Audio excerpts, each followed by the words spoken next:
Since the documentary, we've both done a lot. So walk me through what you've been up to since 2022. Wow. Okay, a lot has happened since 2022. Um, I look back at the girl that I was there and I'm like, I've grown. I've grown so much since that time in so many good ways. So since 2022, can't remember. I think I was still in my undergrad. Okay. So I graduated my undergrad and then I was in my profession for about 2 years. Then I went back and I got my MBA. So I've already finished that. And then I moved to DC.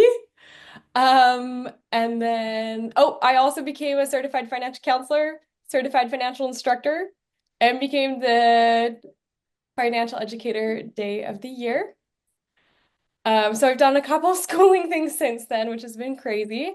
Moved to DC, have loved DC, took over Jumpstart here as the president, um, and also work full time in DC. Love DC, became Miss DC, and reached over 130 episodes on my podcast.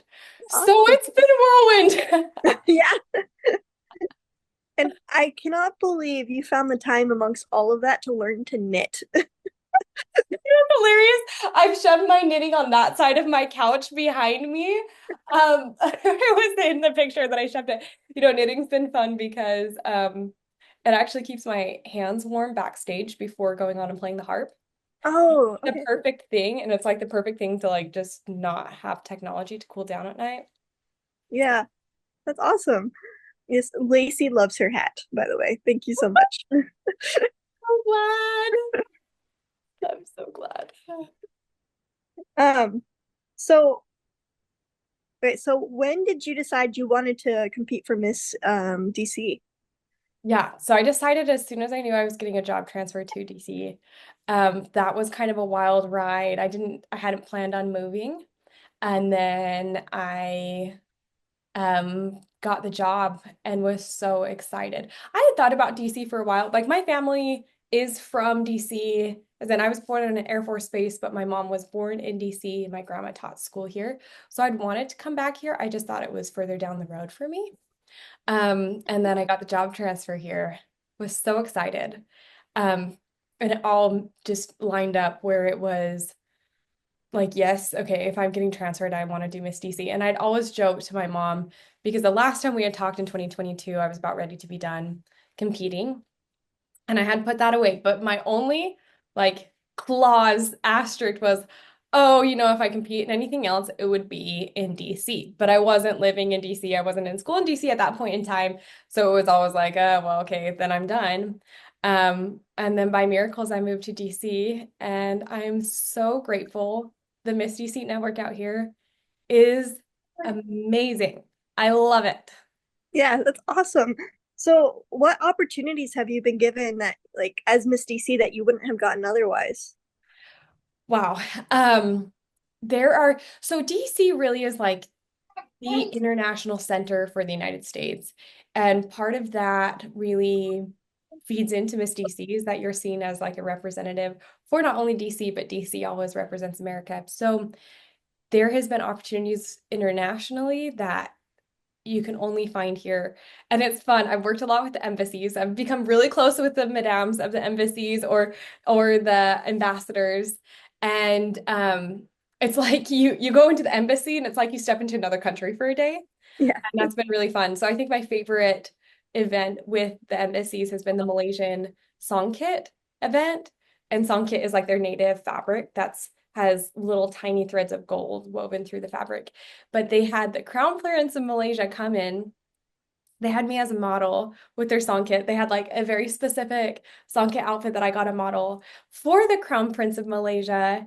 Wow. And it was like this immersive moment. They were speaking Malaysian, they were had Malaysian music, we had Malaysian food. Like it was as if like we had entered into Malaysia. It was so exciting.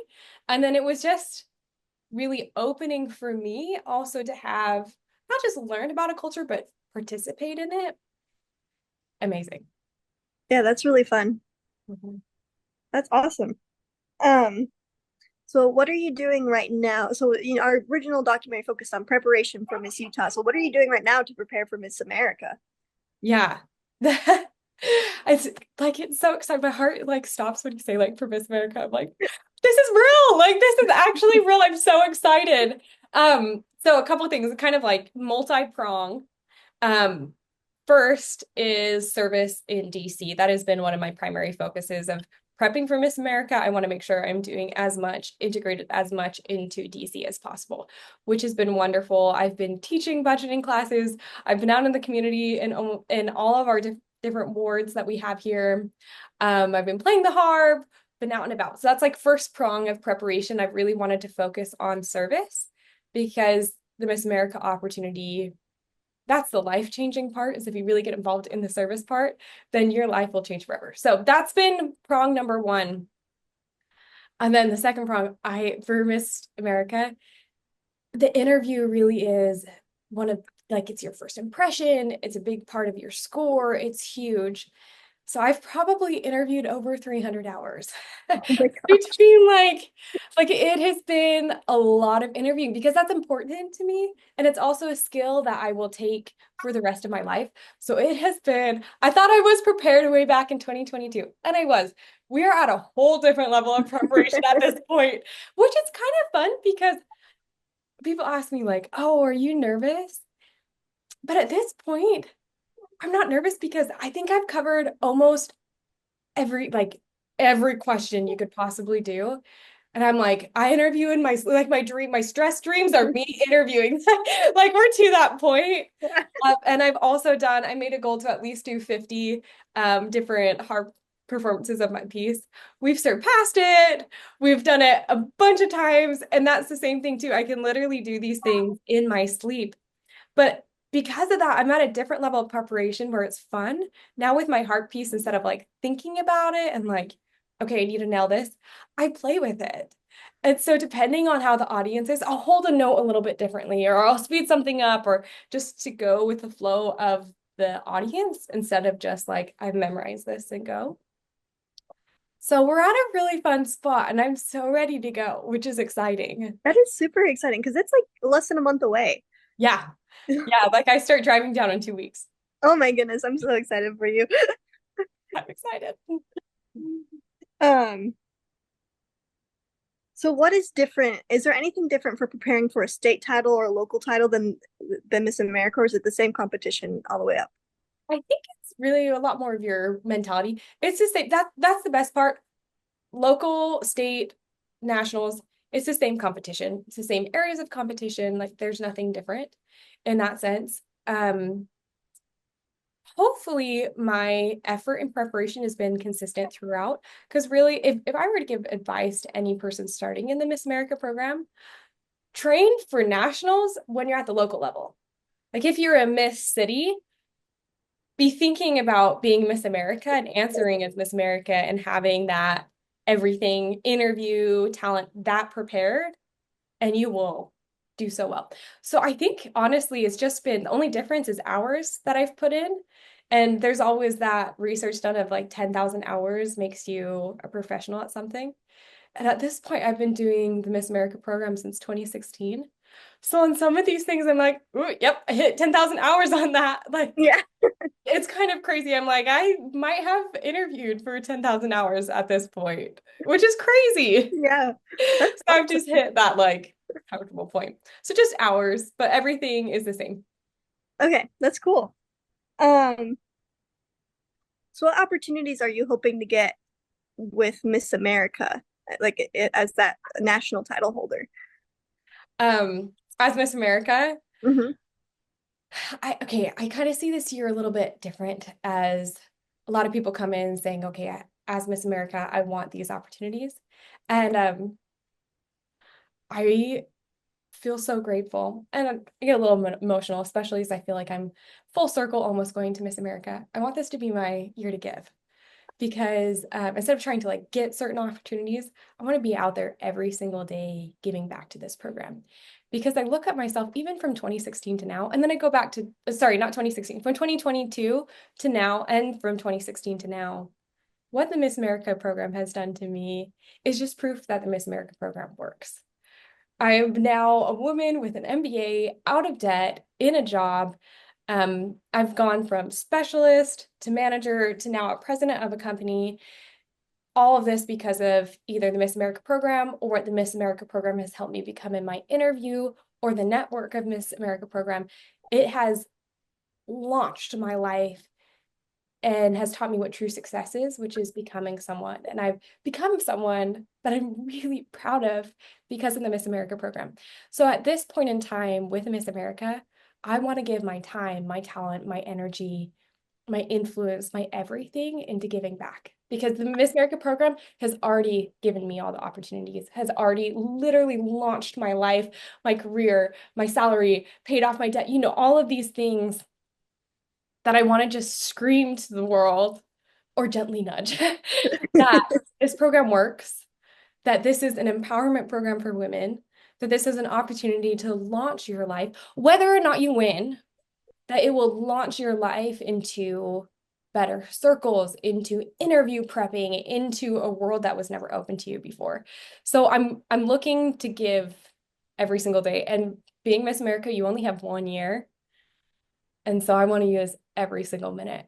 I want to be out in the community. I want to be every day moving around the country, moving internationally, whatever it is, I want to be out there and talking to as many women as humanly possible.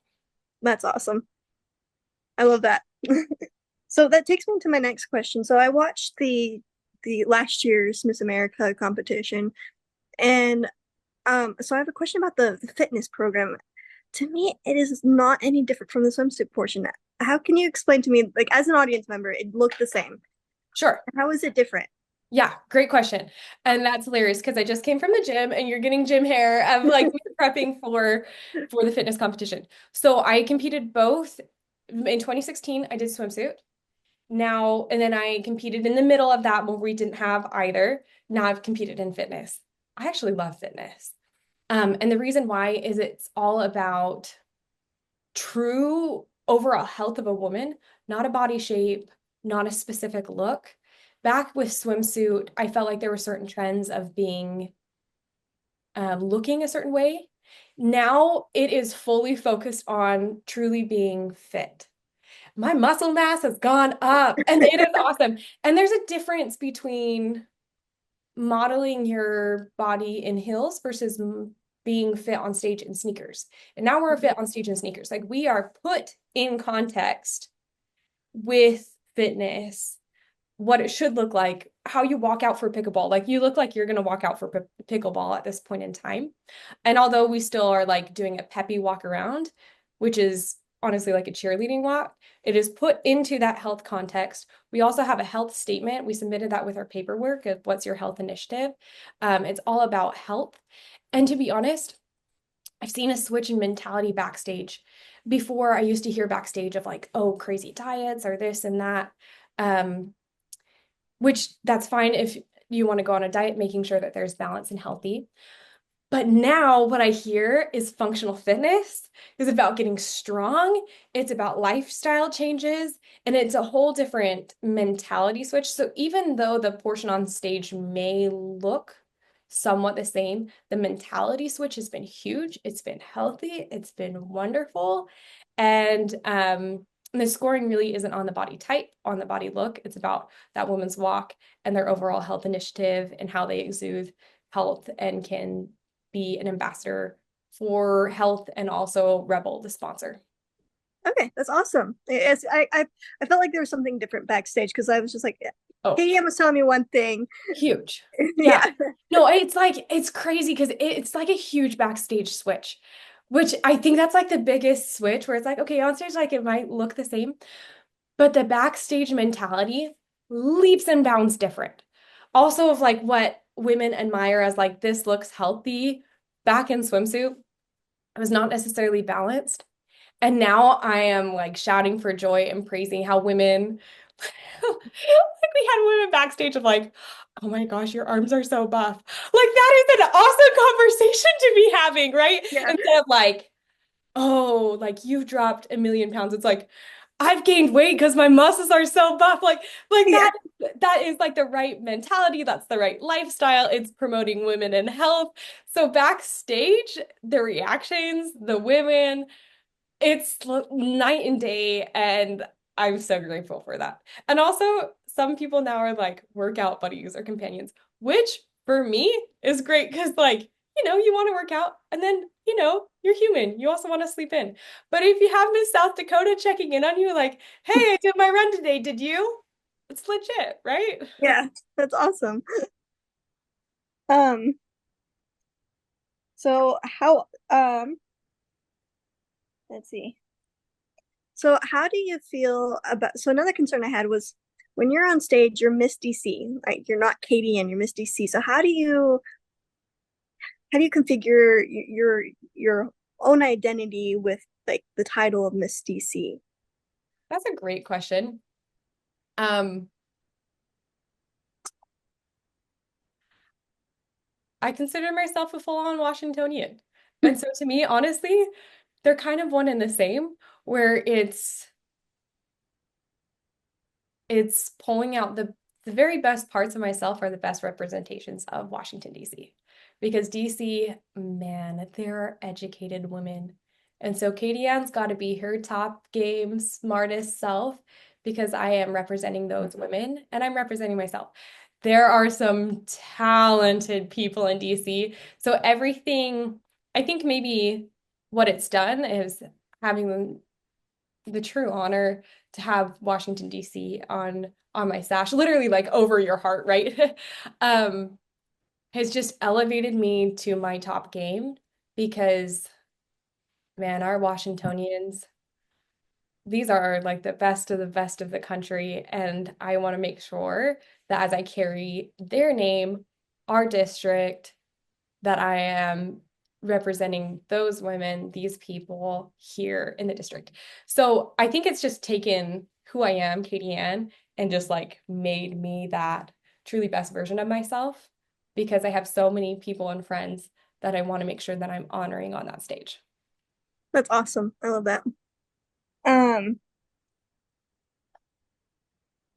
so I have a funny story.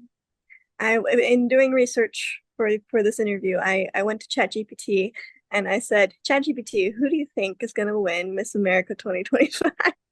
And it That's was like, oh, hilarious. there's a lot of great contestants, but one that really stands out is Katie Ann Powell. And I'm like,